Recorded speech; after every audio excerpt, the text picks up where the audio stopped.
Kannur Anjarakandy centre ഡെന്റർ college കെട്ടിടത്തിൽ നിന്ന് ചാടി ജീവനൊടുക്കിയ വിദ്യാർത്ഥി നിതിൻ രാജിന്റെ സംസ്കാരം ഇന്ന് രാവിലെ എത്തിക്കുന്ന മൃതദേഹം ആര്യനാട്ടെ വീട്ടുവളപ്പിലാണ് സംസ്കരിക്കുക.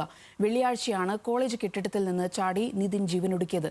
വകുപ്പ് മേധാവി അടക്കം കോളേജിലെ അധ്യാപകർ നിതിനെ മാനസികമായി പീഡിപ്പിച്ചിരുന്നുവെന്നും അധിക്ഷേപിച്ചിരുന്നുവെന്നും കുടുംബം ആരോപിച്ചിരുന്നു. വിവരങ്ങളുമായി സനിസ ചേരുന്നുണ്ട്. സനിസ, എന്തായാലും ഇന്ന് നിതിന്റെ സംസ്കാര ചടങ്ങുകൾ ഏത് തരത്തിലാകും ക്രമീകരിച്ചിരിക്കുന്നത്? എന്തൊക്കെയാണ് വിവരങ്ങൾ?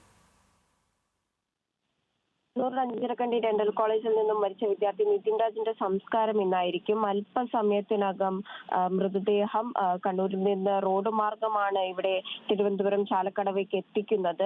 അല്പസമയത്തിനകം മൃതദേഹം വീട്ടിലേക്ക് എത്തുമെന്നാണ് ലഭിക്കുന്ന വിവരം.